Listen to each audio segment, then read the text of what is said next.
நாம் இப்போ பார்க்க போகிற டாபிக் நிகழும் சார்வரி வருடம் 2020 வாக்கிய பஞ்சாங்கப்படி வருகின்ற சனிப்பெயர்ச்சி பலன்கள் 2020-23.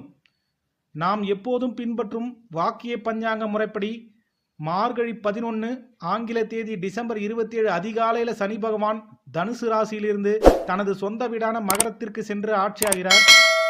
என்னை பொறுத்தவரை வாக்கிய பஞ்சாங்கப்படி வருகின்ற பயிற்சிகளும் மற்றும் தசாபுத்தி பலன்களே ஒருவருக்கு துல்லியமான பலன்களை தருகிறது. முன்னரே திருக்கணிதப்படி சனி பயிற்சியாகும் போது சனி பயிற்சி இப்போது இல்லை, இன்னும் 11 மாதம் தள்ளிதான் ஏற்பட போகிறது என்றும் பதிவு செய்திருந்தோம். ஆகையால் இப்போது ஆகம விதிகளை பயன்படுத்தி வரும் நமது கோவில்கள் மற்றும் திருநள்ளாறு சனீஸ்வரர் ஆலயத்திலும் மார்கழி 11 அன்றே சனி பயிற்சி கொண்டாடப்படுகிறது. எனவே இந்த வாக்கிய முறைப்படி வரும் சனி பயிற்சியின் பலன்களை ஒவ்வொரு ராசிக்கும் எப்படி இருக்குன்றத நம்ம இப்ப பார்க்கலாம். மிதுனம் காலபுருஷ தத்துவப்படி 3வது ராசி. கடந்த 2.5 வருடங்களாக கண்டக சனியின் பலன்களை அனுபவித்து வரீங்க. அதாவது ராசிக்கு 7 சனி பகவான் இருந்து கணவன் மனைவிக்கு இடையே பிரச்சனை கூட, கேதுவும் கடந்த 1.5 வருடங்களாக இருந்ததால ஒரு சிலருக்கு பிரச்சனைகள் அதிகமாகி கணவன் மனைவிக்கு இடையே பிரிவு விவாகரத்துன்னு இருந்திருக்கும். ஒரு சிலருக்கு திருமணம் காலதாமதமா வருது, கூட்டு தொழில பிரச்சனை, நண்பர்களுக்கிடையே மனக்கசப்புன்னு இருந்திருக்கும். 7ஆம் இடத்துல இருந்த சனி பகவான் தன் 3, 7, 10ஆம் பார்வையாக முறையே 9ஆம் இடமான பாக்கியஸ்தானம், ராசி மற்றும் 4ஆம் இடமான தாய் வீடு மனை வாகன ஸ்தானத்தை பார்த்தாரு.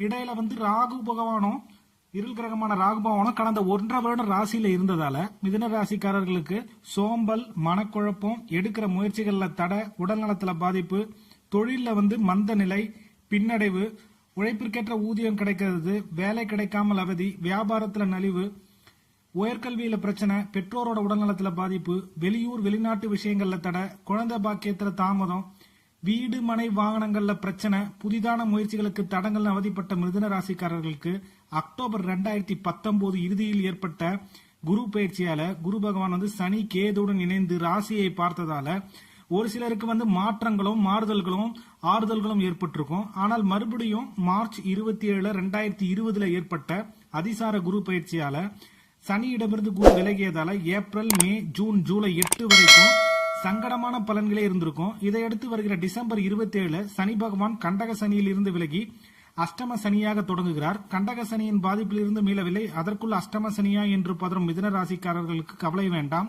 ஏனெனில் சனி பகவான் பயிற்சியாகி 8ஆம் இடமான மகரத்துல தன் சொந்த வீட்டில் ஆட்சியாகி சுபகிரகமான குருவுடன் இணைகிறார். இங்கு சனியுடன் குரு இணைவு அஷ்டம சனியின் கெடுபலன்களை குரு பகவான் பெருமளவு குறைத்து விடுவார். இது இல்லாம மேலும் செப்டம்பர் 1 ஏற்பட்ட ராகுகேது பயிற்சியால இதுவரைக்கும் ராசியில் தடைகளை ஏற்படுத்தி இருந்த ராகு பயிற்சியாகி 12ஆம் இடத்திலையும் ரிஷபத்துல 7 பிரச்சனைகளை ஏற்படுத்தி கேது பகவான் தனுசுவில் இருந்து விலகி விருச்சிகத்துல 6ஆம் இடம் தனக்கு உகந்த ஸ்தானமா 6ஆம் இடத்திற்கு செல்வதால நல்ல மாற்றங்களே மிதுன ராசிக்காரர்களுக்கு ஏற்படும். தைரியம், தன்னம்பிக்கையை அதிகரித்து போட்டி மற்றும் எதிரிகளை சமாளிக்கக்கூடிய திறமைகள் உருவாகும். வெளியூர் வெளிநாட்டு விஷயங்கள்ல இருந்த தடைகள் விலகி வெளியூர் வெளிநாடு செல்வதற்கான வாய்ப்புகள் உருவாகும். மேலும் 8ல் இருக்கிற சனி வம்பு வழக்குகள்ல கொஞ்சம் எச்சரிக்கையா இருக்கணும். அஷ்டம சனியில வண்டி வாகனங்களை பயணத்தின் போது கொஞ்சம் கவனம் தேவை. 8ல் இருக்கும் சனி தன்னுடைய 3, 7, 10ஆம் பார்வையாக 10ஆம் இடம் தொழில் ஸ்தானம், 2ஆம் இடமான தன குடும்பஸ்தானம் மற்றும் 5ஆம் இடமான பூர்வ புண்ணிய ஸ்தானங்களை பார்வையிடுறாரு. இதனால தொழில கவனமும் அனாவசிய முதலீடுகளையும் அகலக்கால் வைப்பதையும் தவிர்க்கணும். உத்தியோகத்துல மற்றவர்களை அனுசரித்து நிர்வாக முரண்பாடுகளை பொறுத்து கொண்டு பணியை தொடரணும். பேச்சில் கவனம் தேவை. குடும்பத்தில் உறுப்பினர்களுக்கிடையே கருத்து வேறுபாடுகள் இருந்தாலும் குருவின் 5ஆம் பார்வை 2ஆம் இடத்துல இருப்பதால பிரச்சனைகள் குறைந்து குடும்ப பொருளாதாரத்தில் ஏற்படும் பாதிப்பையும் குறைக்கும். நல்ல நிலையை நீடிக்க செய்யும். சுப விரயங்கள் உண்டாகும். இது இல்லாம மேலும் குரு பகவான் 4ஆம் இடத்தை பார்ப்பதால வீடு மனை வாகன விஷயங்கள்ல ஏற்பட்ட பிரச்சனைகள், பராமரிப்பு செலவுகள், தடைகள் எல்லாம் குறையறதுக்கான வாய்ப்புகள் உண்டு. இந்த அஷ்டம சனியின் மெயினான பலன், முதன்மையான பலன் என்னன்னு பார்த்துட்டோம்னா, கடன் பண பிரச்சனையை உண்டு பண்ணி கடன் தொந்தரவு ஏற்பட்டு பொருளாதார நிலையை பாதிக்கணும், பொருளாதார நிலையை ஏற்படுத்தணும். பொருளாதார நெருக்கடி ஏற்படுத்தணும்னா தொழில் மற்றும் உத்தியோகத்துல பாதிப்பு ஏற்படுத்தணும். அவசரப்பட்டு வேலையை விட்டுட்டு வேற வேலை கிடைக்காமல் அவதி, தொழில பாதிப்பு ஏற்படுத்துறது, இது போன்ற சம்பவங்களை ஏற்படுத்தணும். உடனே மிதுன ராசிக்காரர்கள் பயப்பட வேண்டாம்.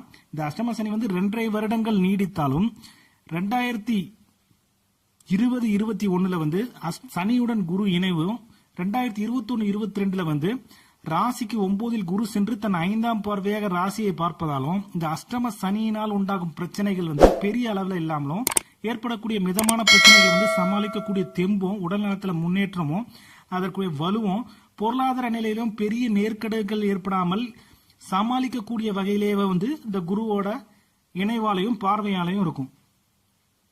இது இல்லாம குருவோட பார்வையால திருமண வாய்ப்புகள் கைகூடும். குழந்தை பாக்கியம் தாமதமானவர்களுக்கும் ரிசல்ட் கிடைக்கிறதுக்கான வாய்ப்புகள் உண்டு. பிள்ளைகள் விஷயத்துல மட்டும் கொஞ்சம் விட்டு கொடுத்து அனுசரித்து போறது நல்லது.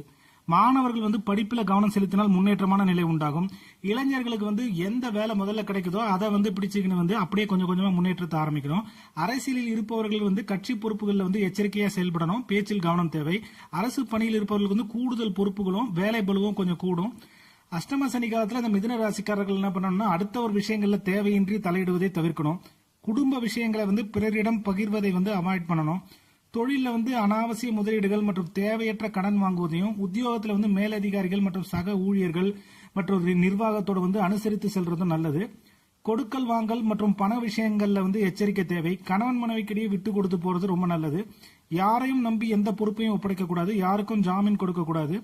மேலும் இது இல்லாம சனிக்கிழமை என்று காலபைரவருக்கு நல்லெண்ணெய் தீபம் ஏற்றி வழிபடுறதும் விநாயகர் ஆஞ்சநேயர் வழிபாடு செய்யறதும் நல்லது. மேலும் ஆதரவற்றோர், முதியோர், உடல் ஊனமற்றோர் அவங்களுக்கு தன்னால் முடிந்த உதவிகளை செய்வதும் மேலும் நல்ல பலன்கள் இந்த அஷ்டம சனியில கிடைக்கிறதுக்கான வாய்ப்புகள் உண்டு. சனி பகவான் நீதிமான். தான் உண்டு தன் வேலை உண்டு என்று நீதி, நேர்மை மற்றும் கடமை தவறாதவர்களையும் அடுத்தவர்களை கெடுக்கும் எண்ணம் இல்லாதவர்களையும் பெரிய அளவுல பாதிப்பை ஏற்படுத்த மாட்டாரு.